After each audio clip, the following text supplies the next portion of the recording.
আমাদের প্রোগ্রামটা ছিল যে ফরিদপুরের সকল গণমাধ্যম কর্মীদের সঙ্গে নবনিযুক্ত মাননীয় জেলা প্রশাসক মহোদয়ের পরিচিতি ও জেলার উন্নয়ন ও সম্ভাবনা বিষয়ক মত বিনিময় সভা।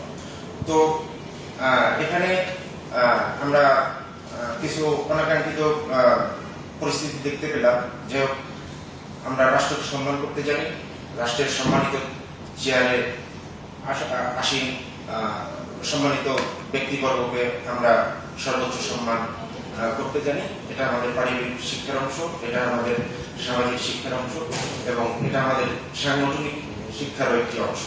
তো আসলে আমরা আমাদের দুর্ভাগ্য যে আমরা নবনিযুক্ত জেলা প্রশাসক মহোদয়ের সঙ্গে এখনো পরিচিত হতে পারলাম না। প্রোগ্রামটা ঘুরিয়ে করা হলো আমাদের দেশেরই আরেকটি প্রোগ্রাম, সেটা হচ্ছে করবো কাজ গর্ব দেশ, সবার আগে বাংলাদেশ।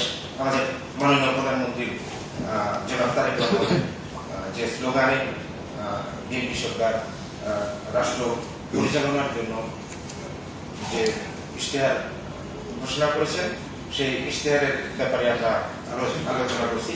আসলে যদি মাননীয় প্রধানমন্ত্রীর এই ইশতেহারের অনুষ্ঠান ছাড়া অন্য কোনো অনুষ্ঠান মানে জেলা প্রশাসক মহোদয়ের মানে পরিস্থিতি সভা বাইরে যদি অন্য কোনো প্রোগ্রাম থাকতো আমরা বয়কট করতাম, কিন্তু যেহেতু আমরা রাষ্ট্রকে সম্মান করতে জানি, মাননীয় প্রধানমন্ত্রীর ইশতেহারের বিভিন্ন ইশতেহার নিয়ে কথা বলার সৌভাগ্য হয়েছে, এজন্য আসলে আমরা এই প্রোগ্রামটি বয়কট করলাম না। আমরা অন্যান্য যারা প্রিন্ট এবং ইলেকট্রনিক মিডিয়ার সাংবাদিক এখানে উপস্থিত আছি, তো আমরা রাষ্ট্রকে সম্মান করতে জানি, সে কারণে আমরা আমাদের প্রধানমন্ত্রীকেও সম্মান করতে জানি, যে কারণে আমরা এই অনুষ্ঠানটি বয়কট করলাম না। কিন্তু এটা রাষ্ট্রের জন্য বড়ই হতাশা ব্যঞ্জক।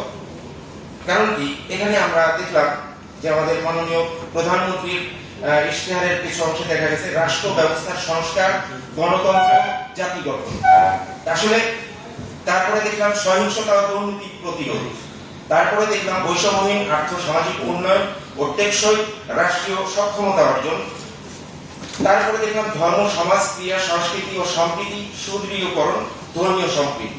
আরেকটি কোটেশনে দেখতে পাচ্ছি নৈতিকতার শক্তি পুনরুদ্ধার। এটা মারাত্মক জরুরি একটি মানে পয়েন্ট, নৈতিকতার শক্তি পুনরুদ্ধার। আরেকটি দেখলাম সাংস্কৃতিক আগ্রাসন রোধ। আসলে আজকে আমরা এই উপস্থিত যে সাংবাদিক বৃন্দ এখানে উপস্থিত হয়েছি, তো এখানে সেই দৃষ্টিকোণ থেকে বলবো, এখানে আমরা যারা অবহেলিত সাংবাদিক ফরিদপুরের, যারা নিগৃহীত সাংবাদিক ফরিদপুরের, তারাই কিন্তু এই রাষ্ট্রীয় বিভিন্ন গুরুত্বপূর্ণ প্রোগ্রামগুলোতে অ্যাটেন্ড করলাম।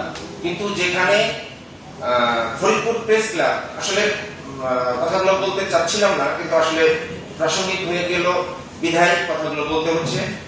ফরিদপুর প্রেস ক্লাবের সম্মানিত সদস্যবৃন্দ আজকে যে মানে হিংসাত্মক যে চরিত্রের মানে পরিস্ফুটন তারা ঘটাইলেন, এটা চরম দুঃখজনক একটি রাষ্ট্রের জন্য। যদি এরকম হিংসা বিদ্বেষ নিয়ে কোনো সংগঠন কোনো জেলায় চলে, তাহলে স্যার বলবো যে সহিংসতা দুর্নীতি কিভাবে আপনি প্রতিরোধ করবেন, রাষ্ট্র ব্যবস্থার সংস্কার এবং পরিপূর্ণ গণতন্ত্র প্রতিষ্ঠা করে সুন্দর একটি স্বচ্ছ সুশৃঙ্খল জাতি কিভাবে গঠন করবেন, আর নৈতিকতা শক্তি পুনরুদ্ধার। নৈতিকতাটা আসলে কি? এই নৈতিকতা হচ্ছে একটি মানুষের সব থেকে বড় একটি উপাদান সামাজিকভাবে এবং রাষ্ট্রীয়ভাবে। কারণ কোনো ব্যক্তি যদি তার নৈতিকতা থেকে মানে স্খলিত হয়, তাহলে সে মানুষ হিসেবে বিবেচিত হয় না এবং রাষ্ট্র তাকে সেভাবে স্বীকৃতি দেয় না বা সামাজিকভাবে সে সম্মানিত হয় না। তো আসলে আমরা খুব আন্তরিকভাবে খুবই দুঃখিত, আমাদের অনেক কষ্ট যে আসলে কেন ফরিদপুর প্রেস ক্লাব বরাবরই ফরিদপুরের অন্যান্য সাংবাদিকরা কোনো সরকারি প্রোগ্রাম করলে বা উপস্থিত হলে তারা কেন সেই অনুষ্ঠানগুলো বয়কট করবে? তারা তো সেই সাংবাদিক বা সেই গণমাধ্যমকে বয়কট করলো না, তারা রাষ্ট্রকে বয়কট করলো, তারা রাষ্ট্রের বয়কট করলো এবং অবমাননা করলো। আসলে আমরা কি শিখছি ফরিদপুর জেলা প্রেস ক্লাবের কাছ থেকে? এভাবে কি আর চলতে দেওয়া যায়? আর কতদিন চলবে? মাননীয় প্রধানমন্ত্রী জনাব তারেক রহমানের কাছে উদাত্ত আহ্বান জানাবো, আমাদের ফরিদপুরের গণমাধ্যমের দিকে আপনি বিশেষ দৃষ্টি ক্ষেপণ করবেন। মাননীয় তথ্যমন্ত্রী জনাব জহিরুল স্যারের কাছে বিনীতভাবে অনুরোধ করব, আমাদের ফরিদপুরের গণমাধ্যম এবং গণমাধ্যম কর্মীদের যে সংগঠনগুলো সেদিকের দিকে আপনি দয়া করে একটু দৃষ্টি ক্ষেপণ করবেন। নাহলে উন্নত রাষ্ট্র ব্যবস্থা কখনো সম্ভব নয়, সংস্কার পরিপূর্ণভাবে কখনো সম্ভব নয়, এবং সঠিক গণতন্ত্র চর্চা কখনো সম্ভব না। এবং সঠিক গণতন্ত্র চর্চা না হলে একটি সুন্দর সমৃদ্ধ উন্নত জাতি কখনো সম্ভব নয়। আরেকটি ব্যাপার, বৈষম্যহীন। এই বৈষম্য দূরকরণের জন্য বাংলাদেশের প্রেক্ষাপট 2024 সালের 5ই আগস্টে যেভাবে পরিবর্তিত হয়েছে, সেই পরিবর্তনের যে ধারাবাহিকতা আমরা সেটি কিন্তু দেখতে পাচ্ছি না। কারণ একটি রাষ্ট্রের গণমাধ্যম যদি কোথাও পুঞ্জীভূত থাকে, কোথাও মানে মুষ্টি মানে কক্ষিগত থাকে, সেখানে গণতন্ত্র কখনোই সম্ভব না এবং উন্নত রাষ্ট্র তো মোটেই সম্ভব না। তো এর আগে বেশ কিছুদিন আগে একটি প্রোগ্রাম এই জেলা প্রশাসন কক্ষে, এই সম্মেলন কক্ষে অনুষ্ঠিত হলো। সেখানে প্রেস কাউন্সিলের সম্মানিত চেয়ারম্যান মহোদয় উপস্থিত ছিলেন এবং সেখানে ফরিদপুরের সব শ্রেণীর গণমাধ্যম কর্মীদেরকে আমন্ত্রণ জানানো হয়েছিল। সেদিনও ফরিদপুর জেলা প্রেস ক্লাবের কিছু স্বার্থান্বেষী সাংবাদিক, নামধারী সাংবাদিক, আমি বলবো নামধারী কারণ সংগঠন হচ্ছে গণতন্ত্র চর্চার একটি উন্নত মাধ্যম। তো সেই মাধ্যমকে তারা সবসময় কলুষিত করছে তাদের ব্যক্তি স্বার্থ চরিতার্থ করার জন্য এবং ফরিদপুরের সাংবাদিকতাকে কক্ষিগত করার জন্য। আসলে আমরা এর থেকে নিষ্কৃতি চাই, কারণ গণমাধ্যম হচ্ছে গণতন্ত্রের চতুর্থ স্তম্ভ। তাই এই গণতন্ত্রের চতুর্থ স্তম্ভকে যদি কেউ কক্ষিগত করতে চায়, অবশ্যই একটি সুন্দর সমৃদ্ধ এবং শক্তিশালী রাষ্ট্র কখনোই সম্ভব না। যাই হোক, আসলে অত্যন্ত দুঃখ ভারাক্রান্ত হৃদয়ে বলছি, আমাদের ফরিদপুর থেকে এই ধরনের বৈষম্যমূলক সাংবাদিকতা বা গণমাধ্যমের চর্চা নিমিষে বন্ধ করা উচিত।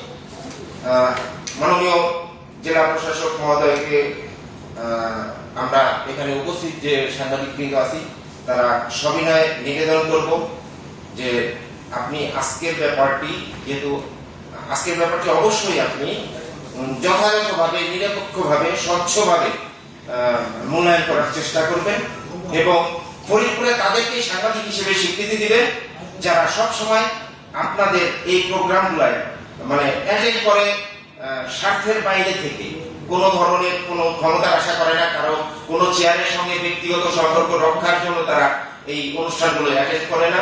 তো এই সাংবাদিকদের প্রতি আপনি বিশেষভাবে দৃষ্টি ক্ষেপণ করবেন এবং আজকে যে অনাকাঙ্ক্ষিত ঘটনা ঘটেছে, এটা ফরিদপুরের সাংবাদিক মহলকে অবহেলা করা হয়নি, অবমাননা করা হয়নি। আমি মনে করব এই ফরিদপুরের নবনিযুক্ত জেলা প্রশাসক মহোদয়কে এবং এই অনুষ্ঠান আয়োজকদেরকে তারা অপমান করেছেন, অবমাননা করেছেন।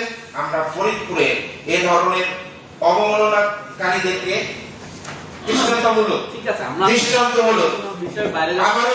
দৃষ্টান্তমূলক শাস্তির আওতায় আনতে হবে। এর জন্য যদি আমরা এখানে যারা উপস্থিত আছি এদের জেল ফাঁস হয়, আমরা মেনে নিতে বাধ্য, মেনে নেব, কিন্তু আমরা কোনো বৈষম্য রাখতে চাই না ফরিদপুরের গণমাধ্যমে।